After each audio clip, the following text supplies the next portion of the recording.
Bonsoir à tous. À la une de ce journal, une équation à plusieurs inconnus ce lundi, jour d'installation des nouveaux directeurs généraux de Camtel et l'ENAM. La force de la jeunesse et la richesse de l'expérience sont-elles suffisantes pour convaincre l'opinion nationale sur les réelles compétences de ces personnes promues à la tête des entreprises et établissements publics? Rien n'est moins sûr. Le président de la République parie sur les jeunes et les femmes. Mais pourquoi la polémique enfle autant autour des nominations de ces personnes à la tête des entreprises publiques? Qui sont-ils réellement? Peuvent-ils réformer ces entreprises où des crises managériales et des comptes aux performances ont été décriés? C'est le dossier du 20h ce lundi. À une semaine de la fête de Noël, la capitale économique du Cameroun peine à s'illuminer. Les quelques décorations observées ici et là sont jugées peu satisfaisantes par les populations. Vous les écouterez dans ce journal. Douala, une ville terne, à quelques jours de la fête de Noël. On en parle dans un instant.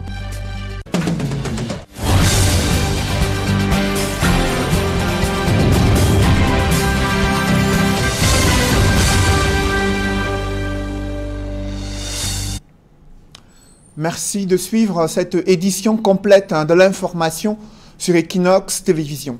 D'abord, les retours et les conditions de vie de ces populations confrontées aux affres de la guerre contre la secte Boko Haram à l'extrême nord du Cameroun. De nombreux jeunes qui ont été sortis de ces mouvements islamistes et des jeunes qui tentent de retrouver une vie normale ont bénéficié des formations dans le camp Minawao afin de pouvoir les décourager à rejoindre les rangs de la secte islamiste Boko Haram à l'extrême nord du Cameroun. Reportage Amadou Daïrou et Gladys Sidier. À cause de la guerre contre Boko Haram dans l'extrême nord, de nombreuses personnes ont perdu leur emploi et l'économie de la région a été sérieusement affectée. Pour améliorer les conditions de vie des populations, de nombreux jeunes réfugiés du camp de Minawao, dans le département du Mayo-Tanaga, ont récemment été formés en couture et menuiserie. L'initiative de plusieurs ONG vise à accroître les opportunités d'emploi dans le but de lutter contre le chômage. C'est une bonne initiative puisqu'elle participe de la formation et qui va permettre certainement aux jeunes de s'insérer dans la vie active. Même de retour dans leur pays, je pense qu'ils seront utiles pour le développement.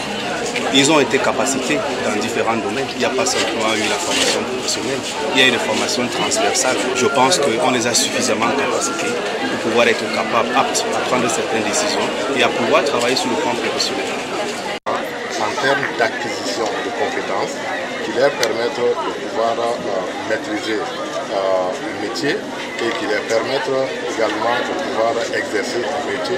Ce sont au total 75 jeunes âgés de 14 à 24 ans, en majorité des jeunes filles qui ont été formées. Toutefois, beaucoup reste encore à faire pour rehausser l'économie de cette région touchée par la guerre contre Boko Haram. C'est une absence fort remarquée, celle du directeur général sortant de l'ENAM lors de l'installation de son successeur à la tête de cette école nationale d'administration de magistrature. Il s'appelle Linus Toussaint Mendiana, absent durant l'installation du nouvel arrivant et du nouveau patron de cette prestigieuse école d'administration de magistrature. Que s'est-il passé? Comment son absence a-t-elle été appréciée par le ministre de la fonction publique? Quelle est la nouvelle feuille de route pour le nouveau directeur de l'ENAM? Élément de réponse avec Emmanuel Diop et Marcelin Gansot. Quelques heures avant la passation de service, une folle rumeur a enflammé les réseaux sociaux, faisant état de la probable interpellation du directeur général sortant de l'ENAM. Et voilà que lorsqu'arrive l'instant I, alors que les membres du gouvernement, ainsi que le directeur général et son adjoint, sont installés à l'amphithéâtre Jean Meunier, Linus Toussaint Mendiana est introuvable. La cérémonie d'installation commence avec quelques minutes de retard et toujours pas de traces du directeur général sortant, alors que son adjoint, en poste depuis 25 ans, est bel et bien présent. Le ministre de la fonction publique et de la réforme administrative est lui aussi dépassé par les événements. Messieurs les directeurs généraux entrants et sortants de l'ENAM, je vois davantage le directeur général adjoint sortant. Nous espérons que le directeur général va arriver dans les prochaines minutes. Les minutes s'écoulent et toujours pas de directeur général sortant. Et les langues commencent alors à se délier. C'est ainsi que nous apprenons d'une source qui a requis l'anonymat que rendu à son cabinet vers 10 h ce lundi matin, le directeur général sortant s'est vu refuser l'accès. Ce refoulement peut-il justifier son absence à la cérémonie de passation de service? Rien n'est sûr. Toujours est-il que sa chaise est restée vide pendant toute la cérémonie. Et c'est donc en l'absence de l'UNUS Toussaint Mendiana que le ministre de la fonction publique a salué les réalisations de l'équipe sortante. Qu'il me soit permis à cet effet de rappeler, malgré quelques secousses observées ces derniers temps, que vos états de service sont suffisamment éloquents. La réactualisation des textes organiques de l'ENAM, du règlement intérieur de cette institution, ainsi que la création d'une mutuelle du personnel. L'ouverture de nouvelles sections de formation, et notamment celle de la Common Law au sein de l'institution. La révision du régime des études et de la scolarité. L'informatisation de l'inscription au concours. La construction des bâtiments et équipements divers. Une reconnaissance qui épousait les messages contenus sur les banderoles, fixés juste à l'entrée de l'amphithéâtre, qui servait de lieu de cérémonie. Dans l'histoire des passations de service, celle de ce 17 décembre 2018 à l'ENAM restera gravée dans les mémoires à cause du boycott du directeur général sortant qui a pourtant passé 7 ans à la tête de cette institution. Où est-il passé entre-temps au point de sécher ainsi son successeur ainsi que les membres du gouvernement? Bien malin qui pourra répondre à cette question. Redorer le blason d'une entreprise qui accuse depuis 2005 près de 70 milliards de factures impayées de l'État du Cameroun, c'est le défi qui attend le nouveau top management de Camtel. La nouvelle directrice générale et les autres responsables ont été installés ce lundi à Yaoundé. Nous y reviendrons au cours de ce journal. Parlons d'abord de cette mauvaise utilisation des pesticides qui plombent la révolution agricole dans la sous-région Afrique centrale. Ces produits chimiques sont souvent mal dosés durant la fertilisation des sols et la protection des plantes. Conséquence, les aliments qui perdent en qualité sont rejetés sur le marché international. Des experts de la sous-région se penchent sur cette problématique lors d'une rencontre qui se tient à Douala. Séverin Chouban et Donald Brice Kamgan. Pour une Afrique centrale déjà handicapée par la modicité de ses moyens de production agricole, la révélation du comité inter-État des pesticides de la sous-région est préoccupante. Depuis 2015 jusqu'au premier trimestre de 2018, il y a eu 350 cargaisons refoulées de produits revenant des fruits, si vous voulez, revenant de l'Afrique centrale. Dû à cause des mouches de fruits, des résidus et parfois des documents inappropriés. Donc vous savez que si vos produits sont refoulés à l'entrée de l'Union européenne, le marché international est compromis. S'il faut y ajouter les effets nocifs du surdosage, la contrefaçon et l'emploi sans précaution écologique des pesticides sur l'homme et l'environnement, le ver est dans le fruit. Le comité inter-État des pesticides d'Afrique centrale, qui tient ses toutes premières assises à Douala, a la lourde mission de former et d'informer les paysans et autres agriculteurs des États membres sur les risques écologiques et sanitaires d'un usage inapproprié des pesticides. Nous ne pouvons pas aller en rond dispersé dans un programme où on veut harmoniser nos réglementations. Parce que si les chefs d'État ont opté de créer le comité des pesticides d'Afrique centrale, c'est une façon de harmoniser tous ces textes que nous accompagnons l'État, les États, pour mieux gérer, pour mieux faire des pratiques agricoles et pour utiliser à bon escient ces produits chimiques. En 4 jours de travaux dans la capitale économique camerounaise, l'institution spécialisée de la CEMAC adoptera son plan stratégique 2020-2025. Son défi est aussi de se rendre plus audible. Vous l'avez peut-être remarqué, les produits dérivés du manioc tubercule coûtent de plus en plus cher dans certains espaces marchands.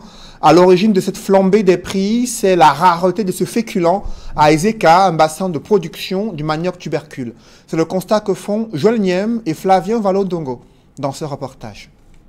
Au cœur du marché des vivres de la ville d'Ezeka, dans le département d'Union Ekele, les commerçants et ménagères sont aux abois. Les tubercules de manioc sont en faible quantité et très coûteux. Le manioc coûte cher, plus que tout. tous les tubercules. Il y a même des jours où il n'y en a pas. Et le sac de manioc n'est plus facile. Le manioc, complément principal des habitants de la ville, a vu ses coûts passer du simple double à cause de la rareté de cet aliment très prisé. Nous, on a payé le tas de manioc à 500. Le doigt de manioc commence de 50 même à 1000 francs. Ça dépend de la grosseur du manioc aussi. 200, 300, on se retrouve qu'on est en train d'acheter un manioc à 5000 francs. Quand on achète un filet à 12 500.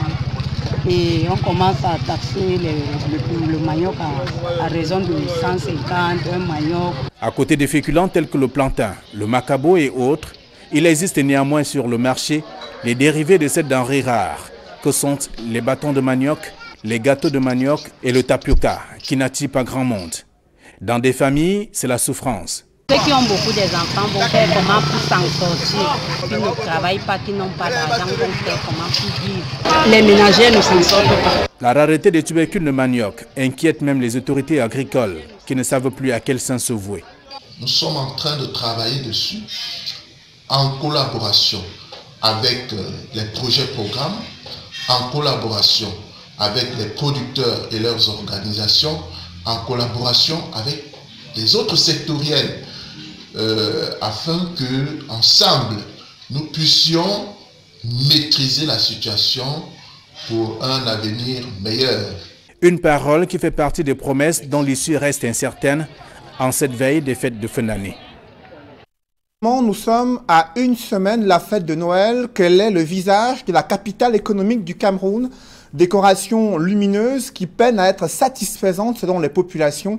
Une décoration terne selon les réactions des populations rencontrées dans les principales artères de la ville de Douala. Pourtant, ces décorations devaient illuminer la ville et annoncer les couleurs de la fête de Noël.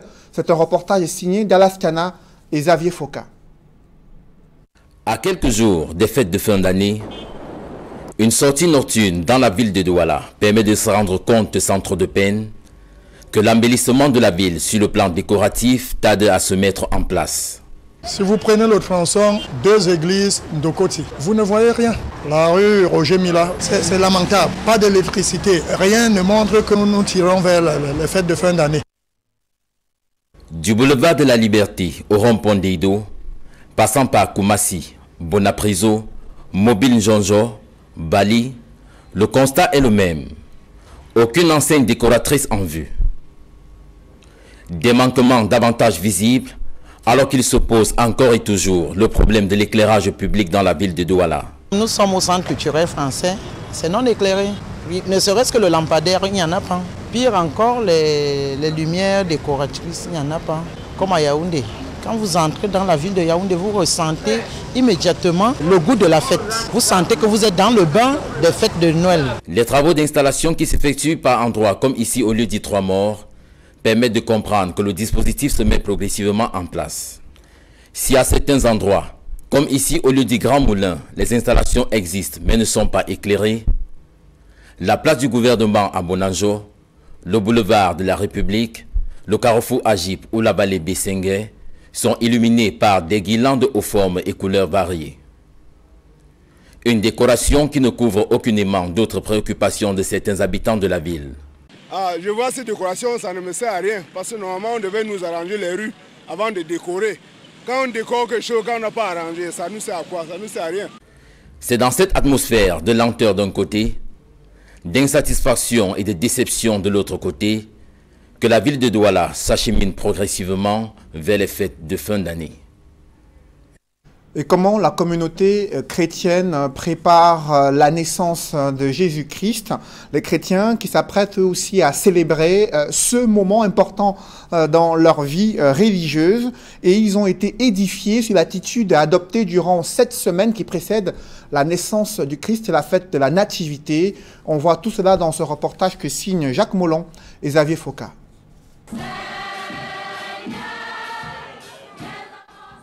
Les chrétiens catholiques et protestants de la ville de Nkonsamba, comme les autres chrétiens du monde entier, s'apprêtent à célébrer la venue de Jésus-Christ.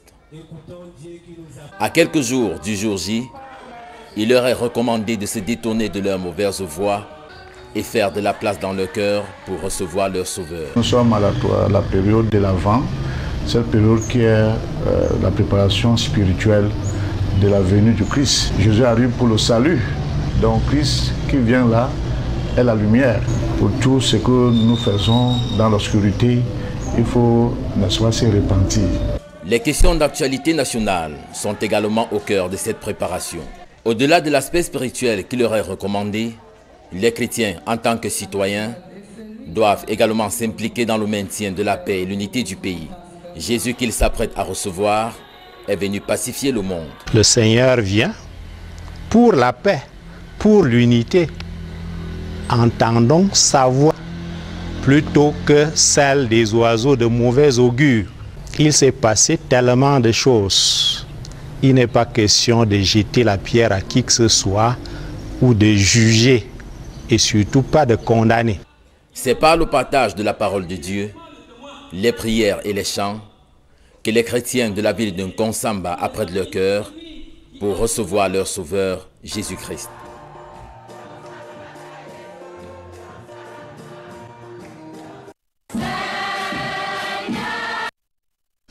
Je vous propose de revenir sur ces nominations qui suscitent tant de vives réactions au Cameroun. Malgré l'absence remarquée du directeur général sortant de l'ENAM, le ministre de la fonction publique a clairement indiqué la feuille de route du nouveau directeur général de l'ENAM, à savoir redorer l'image de cette prestigieuse école et garantir la transparence durant les concours d'entrée à l'École nationale d'administration et de magistrature.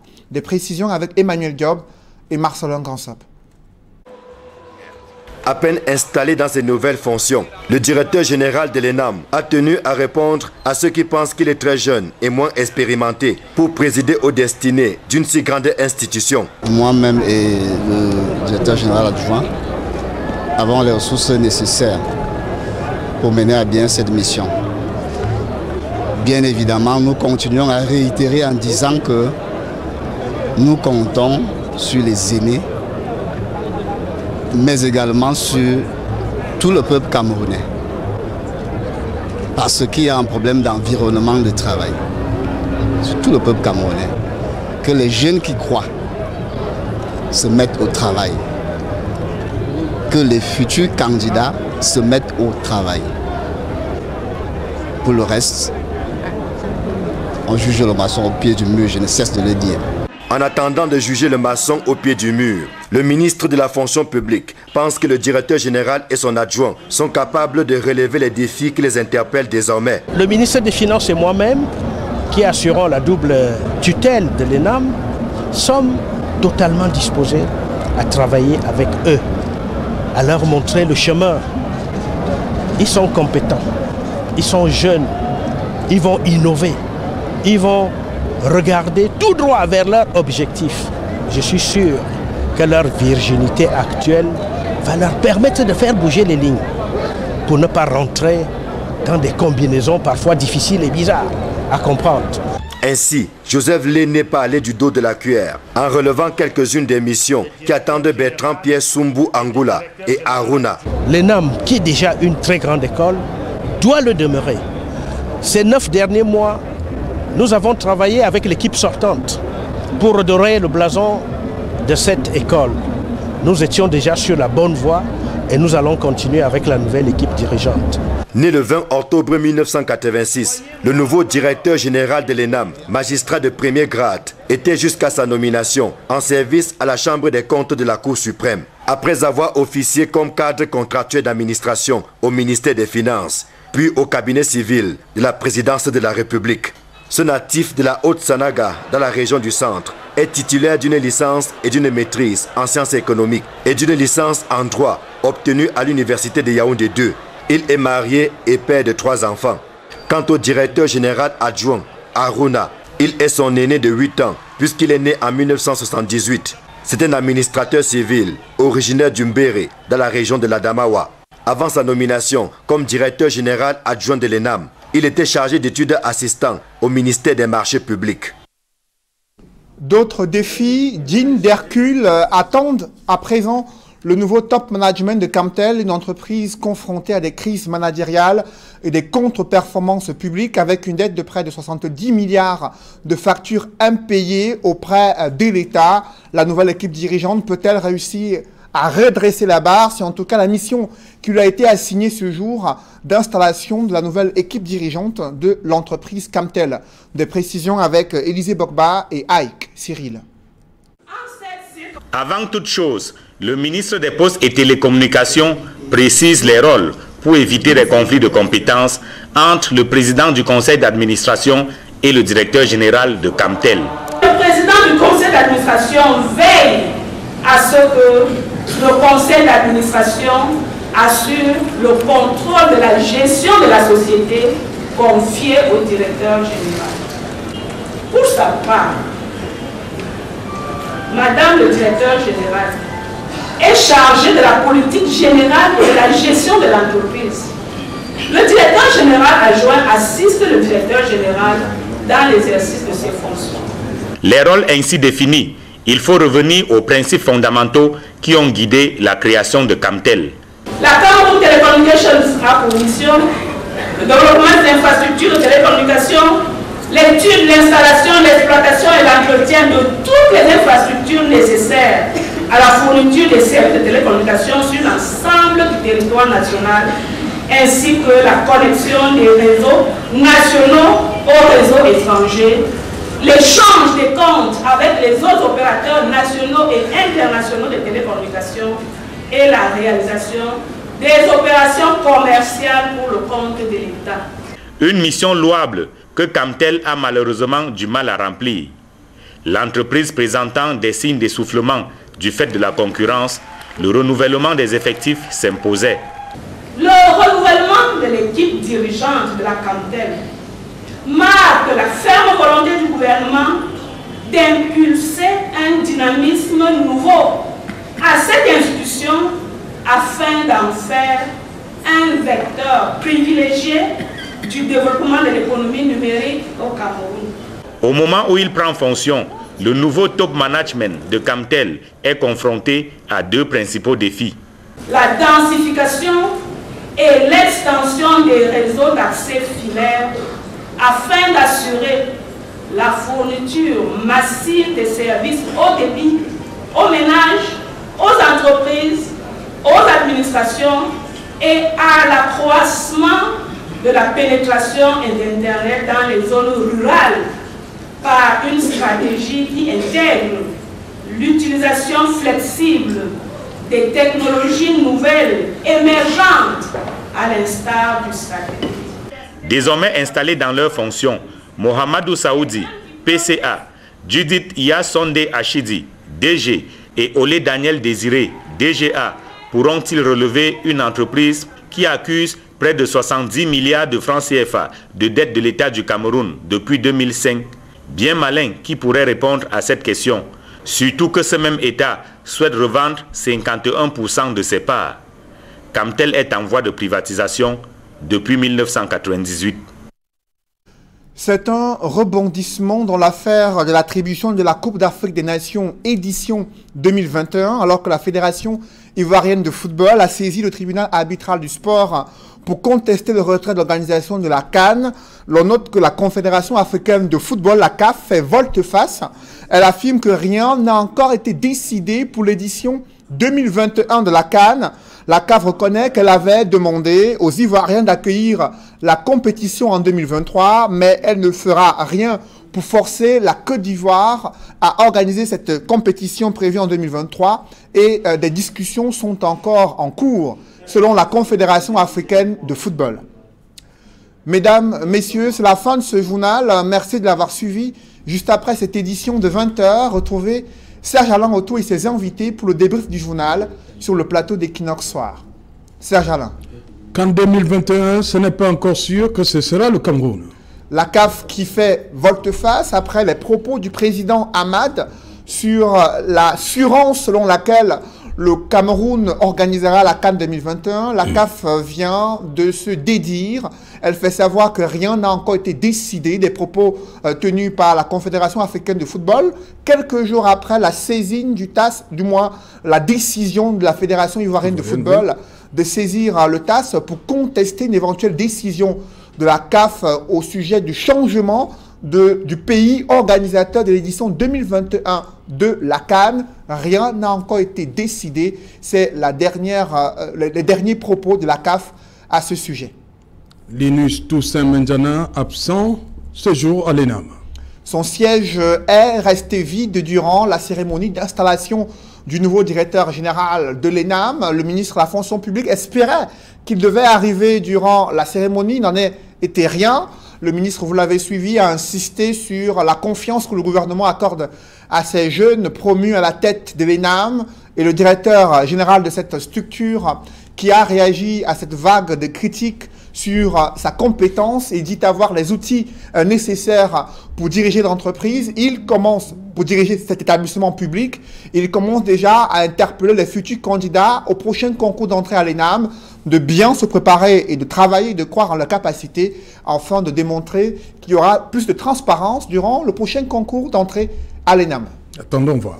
C'est donc l'essentiel, madame, monsieur, du débrief et qu'il en soit deuxième partie. Bonne soirée à vous, Cédric. Bonne soirée à vous, Serge Alain. Rendez-vous demain 20h. Rendez-vous demain 20h. Madame, monsieur, dans un instant, et qu'il en soit deuxième partie, le temps du débrief sera toujours en compagnie de nos 4 invités.